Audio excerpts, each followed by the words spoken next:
You're listening to The Bloodshed Baddies.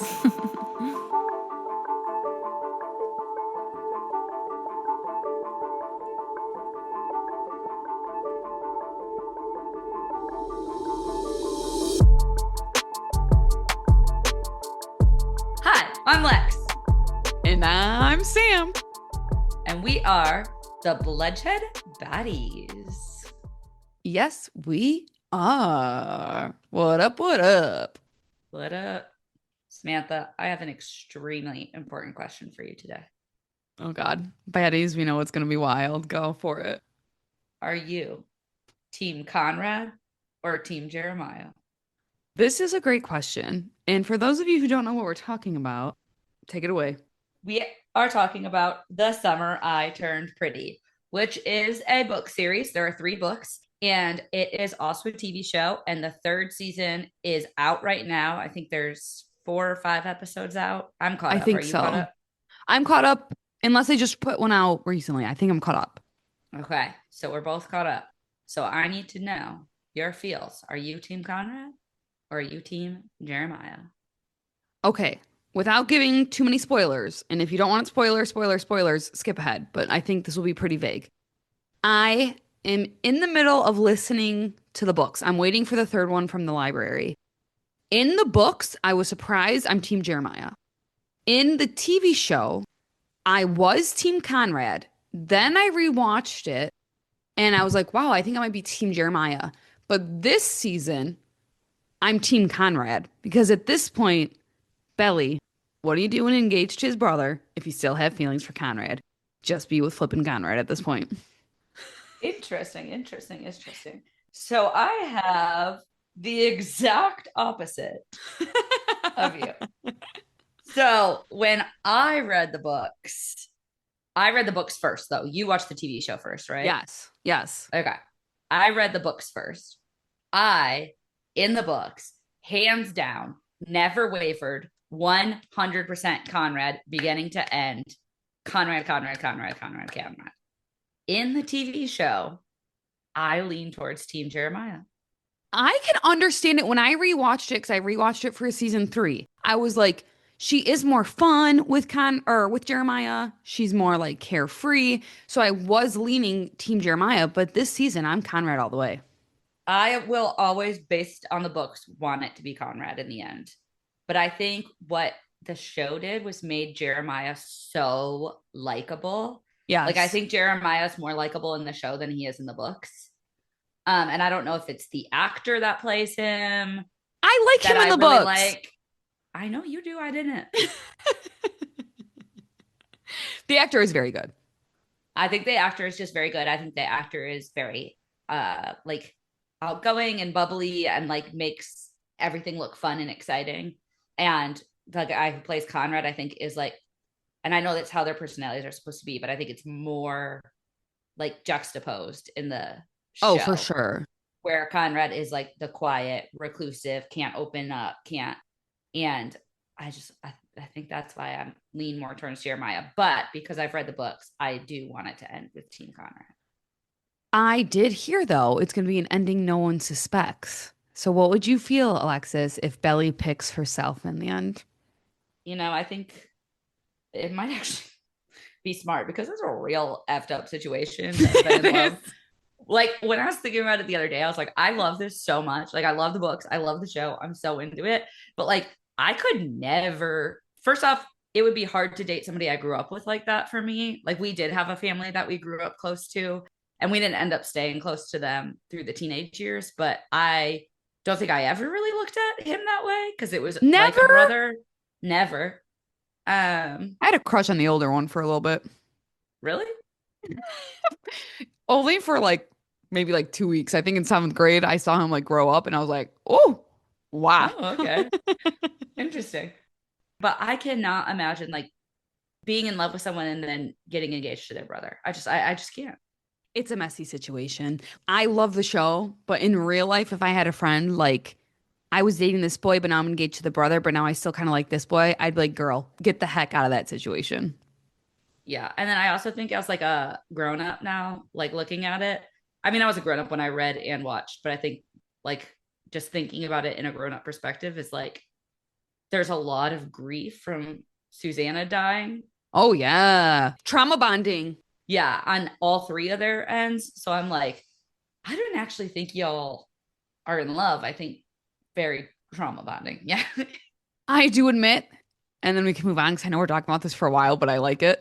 I love Belly's brother and Belly's best friend together. I do too. I need them to be back together I ASAP. do too. I do They're too. super cute. Although same thing, messy situation. She's like cheating on her boyfriend, which like, girl, don't do that. But I don't Without the hate it. cheating, it would be perfect. Yes, exactly. Without the cheating, it would be perfect because there is like that, like it is fun when your best friend is a part of your family all of a sudden. Oh, 1,000%. We have experience with that. Yeah. All right, all right. If you haven't seen the show, watch it. Amazon Prime. Also, read the books. Rock men. You can get it from Libby and listen like I did. It's good. But okay, baddies.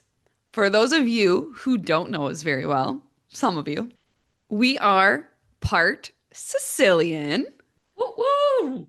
Ciao, ciao. Isn't that right, Lex? Ciao, indeed. But our great grandfather lived in Sicily, Palermo to be exact. And my husband and I actually had the most incredible opportunity to visit there this summer together with the I'll hubby. never get over how jealous I am about that. It was so incredible. Obviously, a very privileged thing to say, but if you have the opportunity, you guys go visit Sicily. It's amazing. But while I was in Palermo, I heard of this case that I'm going to do today, which is super exciting. And I was like, oh my God, I literally took my phone out and I wrote it down. This is somewhat different of a case today. Also inspired, honestly, by your John Gotti case, Lexi. And if you haven't listened to that, baddies, go. It's two parts. It's really good. But there is definitely still crime and murder. So if this is what you come here for, we got you covered. But to start us off, baddies, I'm actually going to do a little history lesson to set the atmosphere. So are you ready? History lesson. Don't fall asleep, Lex. What? I think it might interest you. The Sicilian Mafia, also known as the Cosa Nostra, which literally translates in English as our thing, has been around Okay. since the early 19th century and has really twisted itself into Italian society, particularly Sicily. It is a common belief that the mafia began in Sicily in a surprisingly simple grab for power. The Gabellotto were people or entrepreneurs who would lease farmlands for short-term use from aristocrats at the time. They would hire guards that would protect the land and have control over the working farmers. The aristocrats would actually be constantly in debt to the Gabellotto for rent and taxes, and this would lead to loss of properties entirely, and the Gabellotto became an undeniable power in Sicily. With this power, some began to use their position for personal gain and engaged in extortion and other criminal activity. They formed the basis for early mafia clans. So, with the original intention to manage land, they turned into the foundation of the mafia. During a small economic crisis in 1861, the Italian state was trying to find a way to control the government on the island of Sicily that they knew little about. So, they relied on the mafia to know how things worked locally. This would help the mafia's rise to power as they began to exchange favors and votes, and soon politics and the mafia went hand in hand. In the 20th century, many Italians sought a new life in America. Italian dictator Mussolini tried to get rid of the mafia, and while many big bosses ended up in handcuffs, the others escaped to America, strengthening the organization there. This is just an interesting fact I found in my research that I had to share. But when World War II was in full swing, US intelligence would actually seek out and imprison Sicilian mob bosses in the United States, such as Lucky Luciano and Vito Genovese. And for their aid in helping free Italy, they got their freedom. Let's go. That's cool. I know. Once Italy was free from Nazi control, the bosses would remain to keep a political hold on the island of Sicily. Around the second half of the 20th century, the organization turned international. Cosa Nostra, the Sicilian Mafia, became a force in Palermo, reverting to old avenues of profit and new ventures as well. While the mafia growing in both Italy and the US in the 1950s, both factions would meet to work out the details of major drug trafficking that would be monetarily beneficial to both sides. For some time after this, bloodshed and violence was at the forefront. With the want to remove every hurdle, the mafia would kill politicians, judges, and police officers. Wow. In 1962 and 1963, Palermo, the capital of Sicily and where this story takes place, regularly suffered from shootouts and bombings during what people refer to as the First Mafia War. The war ended with a car bomb that killed 7 officers of the law. Public outrage led the Italian government to form the first anti-mafia commission, which did slow down mafia attacks. However, few mafia members were ultimately imprisoned. In the 1970s, the Corleone family boss, Luciano Leggio, became a campaign to take control of the mafia. So the Corleone was like a faction within the mafia, and Luciano wanted to control the whole mafia. This resulted in the Second Mafia War, which led to hundreds of deaths and Leggio's imprisonment.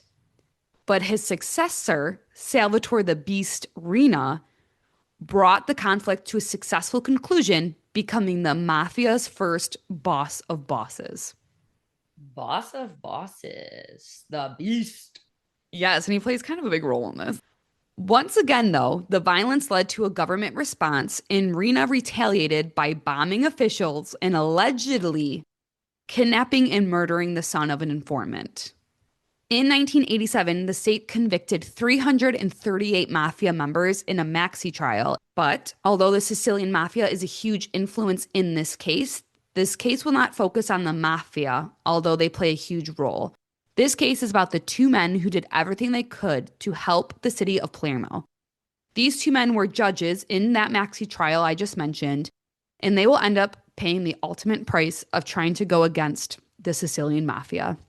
This is the story about Giovanni Falcone and Paolo Borsellino and their intertwined lives. Giovanni Falcone was born to a middle-class family on May 18, 1939, in Palermo, Sicily. He lived in the Via Castro Filippo near the seaport district La Calza, which is an Arabic neighborhood of central Palermo that actually had suffered a lot of destruction during the Allied invasion of Sicily in 1943. His father was a director of a chemical lab, and he had 2 older sisters, Anna and Maria. His parents instilled hard work, bravery, and patriotism into his life, and he would actually get into fights at school with bigger kids if he felt they were picking on his friends. Aw. I know, isn't that cute? The mafia was active in his area growing up, but wasn't like super active. But one of his childhood friends would later become a notorious mafia smuggler and killer. Other classmates joined the mafia as well. Paolo Borsellino was born January 19th, 1940, also to a middle-class family in Palermo, Sicily. He lived in Colza. His father was a pharmacist, and his mother actually ran the pharmacy near their home. Paolo and Giovanni actually would play soccer together growing up. In 1956, the house he lived in was deemed unsafe, and his family was forced to move out. Paolo, same with Giovanni, also had classmates that would end up joining the mafia as well. When they got older, Giovanni studied law at the University of Palermo with a brief period of study at Livorno's Naval Academy. Giovanni actually wanted a military career, but his father thought him too independent and sent him to study law. Wow. I know, interesting. Paolo also went to University of Palermo, where the 2 met back up again to study law as well. Giovanni and Paolo both shared different political leanings, but it didn't ruin their friendship. That's how it should be. One more time for the people in the back. They did both have the same belief in opposing the mafia, though. Let's go. They said, we might agree on everything, but we agree on standing against the mafia. What is that saying? The enemy of my enemies is my friend or something? What is it? The enemy of my enemy is my friend. You were right. Oh, I got it right. Giovanni graduated in 1961 and began to practice law before being appointed as a judge in 1964. He eventually gravitated toward penal law after serving as a district magistrate. He was assigned to the prosecutor's office in Trapani in Marsala, and then in 1978, Giovanni went to the bankruptcy court in Palermo. Paolo graduated with honors in 1962. After his father's death, he passed the judiciary exam in 1963. He worked in many cities in Sicily, but after Paolo married in 1968, he transferred to his hometown of Palermo. Giovanni would marry later in 1986. It seems like two little BFFs living their best lives. Literally, it's like so cute how it's intertwined and they're Yeah, friends. they might not be together for a little bit, but they always kind of find their way back to each other. We'll find each other again. It'd be very romantic if they were a couple. Imagine that twist. In 1980, Giovanni joined the Office of Instruction, which was the investigative branch of the Palermo Prosecution Office. He joined at a very interesting time because the main prosecutor of the mafia was killed just 2 months earlier. Oh, wow. Yes, 2 months before that, the head of the police investigation to mafia drug dealings was murdered. Oh, my goodness. His successor, the policeman's successor, was also murdered. So he's joining this very like life-threatening, people are getting murdered on him. Here you go. I don't know that I could join that. I'd be like, maybe I'll go to a real small town to be a judge. The next day, the judge at this office signed 55 arrest warrants for mafia and heroin network members and appointed Giovanni to investigate the case. So now he's in. Woo! For all 50? For all 55 arrest warrants, yes. So a wild time. I'd be like, I've been here for 2 minutes, dude. This judge signed these 55 arrest warrants that nobody else would. It took time for people to do it because no one else wanted to do it. They were all too afraid to. Yes. The judge would eventually also be murdered on August 6, 1980. This is ridiculous. I would quit. Giovanni was given bodyguards that next day.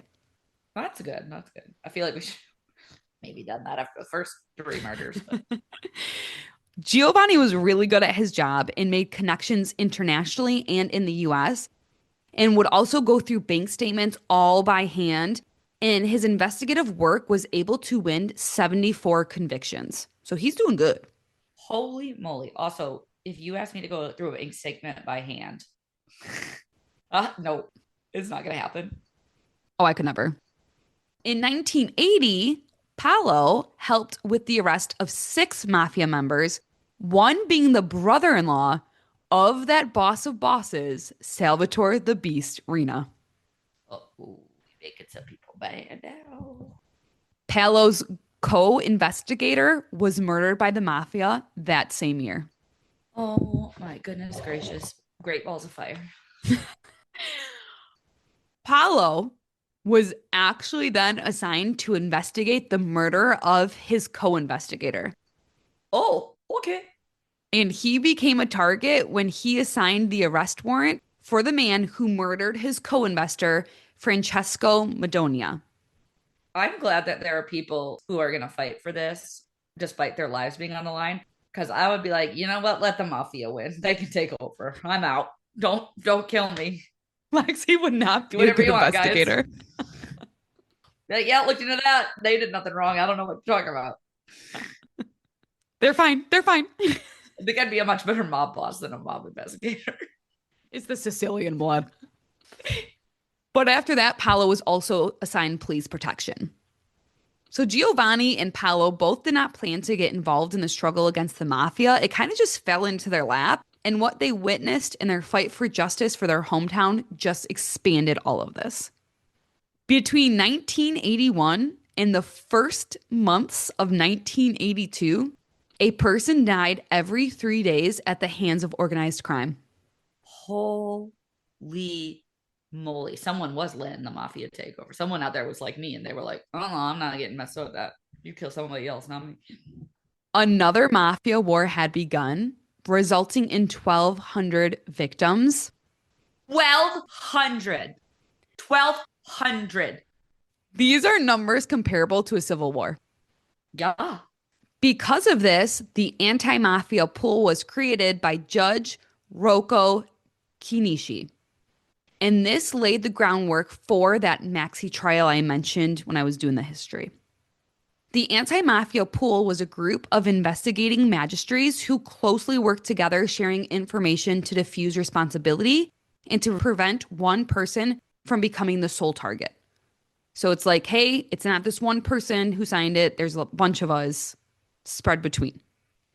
I don't think that's helpful. I think that just makes everybody targets. Lexi's shaking in her boots. I get the concept, but it's like they're killing 1,200 people. They ain't gonna be worried about whether 3 people or 1 person signed that. Giovanni and Paolo were both in this group, along with Giuseppe Dello and Leonard Granata. Giuseppe, you say? In 1983, Rocco Kinishi, the creator of the anti-mafia pool, you may have guessed it, was killed by a bomb in his car. I told you, they're just creating more targets. Antonio Caponetto took his place, and they pulled together several investigations into the mafia. On September 29th, 1984, 336 arrest warrants were filed, and they actually had to create like a bunker for those waiting on trial. This is insanity. Isn't it? And these trials would become known as the Maxi trial against the mafia. Okay. This trial started in February 10th, 1986 and lasted until December 16th, 1987. Holy moly. Well, think about all the arrest warrants. I mean, yeah, but I just, woo! Could you imagine being called in for jury duty for that one? Sorry, Fram, I'm on jury duty for the next year and a half. Maybe they had different juries. I don't know, but that is a good point that I did not think of. In 1986, Palo became head of the Public Prosecution Office of Marsala and continued his campaign against mafia bosses in the most populated city, Trapani. Palo's link with Giovanni, who remained in Palermo, allowed him to cover Western Sicily for the investigations. In 1987, Caponetto resigned due to illness, and Palo had his friend Giovanni's back to take over as head of the anti-mafia pool. Sing to me, Paolo. I'm loving all these Italian names. And also Lizzie McGuire. Classic. So in this famous Maxi trial, 475 mafia members were indicted of crimes relating to mafia activity, such as crimes including murder, drug trafficking, and extortion. Woo, baby. 338 mafia members were convicted, and to the surprise of almost everyone, these convictions were upheld after the final stages of appeals in 1992. That's a highly impressive percentage. 1,000%. A total of 2,665 years of prison sentences was shared between the guilty, not including life sentences handed to 19 leading mafia bosses and killers. They said, we are cleaning up these streets. Anti-mafia pool. One of the most important parts of this trial was the first ever Sicilian mafia boss gave testimony as an informant. Wow. Tommaso Buscetta. This trial was so important because the Sicilian mafia was finally judicially confirmed. The achievement of the Maxi trial did not sit well with some colleagues, some citizens, and of course, the mafia. Giovanni was passed over for the job he wanted, actually, and he started to suspect that state officials were involved in mafia handlings. And on June 20th, 1989, There was actually an attempt on Giovanni's life. Sticks of dynamite were discovered near a beach house that he rented. He suspected it was an inside job. Later, two police officers who worked for the Secret Service will say they were responsible for secretly defusing the bombs placed by mafia and other servicemen, and they, along with one of their wives, would later be killed outside their homes. Oh my gosh. Okay, couple things about this. I got a couple thoughts here in my head. Um, the first one is every time I hear sticks of dynamite, I think that that only happens in cartoons. I can't believe that that happens in real life. Isn't that wild? Yeah, like I just who out here be buying sticks of dynamite and plays them? I don't know. I'm very confused. Second off, I do think I think with all mafia stuff, the way they become as big as they are, that is because they have inside people. Oh, Like yes. there's definitely inside people in this. And then like, goddamn, the people who defuse the bomb you put on your hit list, like everyone is on this hit list. You breathe near this investigator and you're gonna be dead. Literally, yes. Can you imagine being these Paolo and Giovanni right now? No. Just no. No, I can't imagine having to be afraid of sticks of dynamite by my house. I literally didn't even know you could buy sticks of dynamite. I thought I thought Wile E. Coyote was the only guy who had dynamite. Amazon Prime, maybe? I don't know. Giovanni ended up actually moving to Rome, and while some thought he was running away, it was actually a very successful move. Giovanni used his spot in Rome to help fight against the mafia, and the mafia realized he was more dangerous in Rome than he had ever been in Palermo. Let's go, Giovanni. Do you think he threw a coin in the Trevi Fountain and that's why he was so successful? I would love if that's true. Paolo also went to Rome one of the times to meet with a mafia informant. Sing to me, Palo. Maybe he sang. Oh my God, is that who the Living War movie is based off of? Maybe. On May 23rd, 1992, Giovanni Falcone, his wife, and three of his bodyguards were making their way, I believe, from the Palermo International Airport near the town of Capaci on one of their weekly visits to visit their children. 881 pounds of explosives, totaling in 13 barrels, were placed in a culvert under the highway a couple weeks prior. Dynamite again? With a remote control at the site of the vehicles, the explosives went off. That's insane planning. Insane. The first car carrying Antonio Montinar, Vito Schifani, and Rocco Di Chilo was hit with the full force and thrown from the road into an orchard of olive trees, instantly killing the agents. That's so sad because not only did you kill people, you're ruining very good olive trees. I love olives. Olives are very good. I have an olive on my nails. That's how much I love olives. The second car, carrying Giovanni and his wife, crashed against the concrete wall and the debris, fatally ejecting Giovanni and his wife through the windshield. Ugh. The explosive was so powerful, it registered on local earthquake monitors. Stop it right now. Yep. This was clearly a mafia hit. Yeah, I don't think anybody else uses freaking 300 pounds of dynamite. Salvatore, the Beast Rina, the boss of bosses in the mafia, allegedly threw a party toasting Giovanni's death. I would probably guess that that's more true than alleged. From all the sources I said, it definitely said allegedly, but yes, I think you may be onto something. Yeah.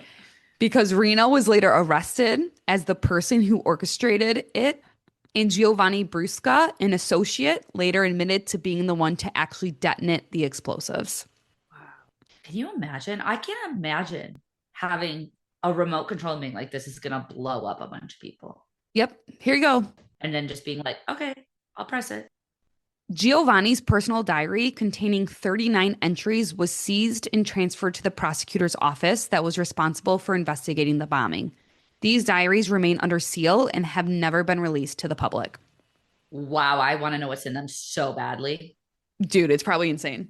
I want to know so badly. A month after Giovanni's murder on June 23rd, My birthday! Lexi's B-Day, Paolo made a speech where he said, quote, Giovanni Falcone was perfectly well aware as he worked that one day the power of evil, the mafia, would kill him. Francesca Morvillo, which is his wife, was perfectly well aware as she stood by her man that she would share his lot. His bodyguards were perfectly well aware as they protected Falcone that they too would meet the same fate as him. Giovanni Falcone could not be oblivious and was not oblivious to the extreme danger he faced, for the reason that too many colleagues and friends of his who had followed the same path that he was now imposing on himself had already had their lives cut short. Quote, people believed Palo knew that he would be next. Yeah, sounds like that's basically what he's saying. He's like, yeah, all those people knew they were going to die. Come for me, brother, is what I kind of am feeling. Exactly. And less than a month later, on July 19th, he unfortunately was. Paolo was traveling from his summer residence to visit his mother's home in Palermo on the street Via D'Amelio. This time, they placed a 220-pound bomb in a Fiat 126 on the street. Whoa. When Paolo and his bodyguards arrived, they noticed nothing unusual besides some parked cars. The bomb went off and exploded Paolo's car along with one of the escort cars.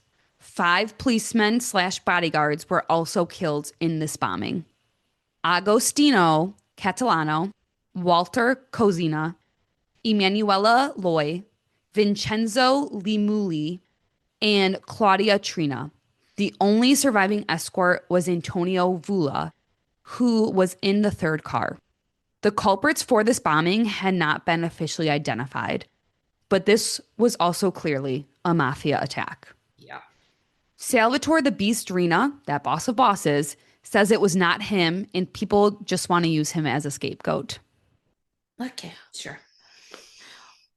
Paolo also had a red notebook that he kept with him where he jotted down case information that disappeared from the site of the bombing. Despite extensive investigations, this notebook has never been found. I want to know who has the notebook. It is believed that this notebook contained sensitive information, and this leads people to believe that Secret Service could have been involved in this. Oh, I want to go to Palermo and search for all these. Go, go, go. The lives of Giovanni Falcone and Paolo Borsellino began and ended in Palermo. These two fought for justice and were the ones that hurt the mafia the most in the course of history, according to one of the sources I read. The reason for their murders was most likely revenge from those maxi trials and the hurt that they were employing on the mafia. They were responsible for shutting down a big percentage of the mafia drug trade. But for the people of Palermo and those who know these two, they are connected with bravery and commitment to law. Memorials, museums, and institutions honor their legacy. And many see their maxi trials as justice prevailing over the forces of organized crime. In 2006, both judges were awarded the gold medal for civil valor and deemed heroes of the last 60 years. Oh, that's cool. And that is the story of Giovanni Falcone and Paolo Borsellino. When you were in Sicily, did you see any of the memorials or museums? Yes, I was just going to say that. I seen one of the pictures I sent the Fam Bam group chat, which is our family group chat, is me standing in front of this super famous mural of these two guys. Oh, okay. Maybe you can post it on the Bayety page. I will try to, but there's a great chance I forget. Or make it the picture on the post or whatever. Just being honest, I might forget.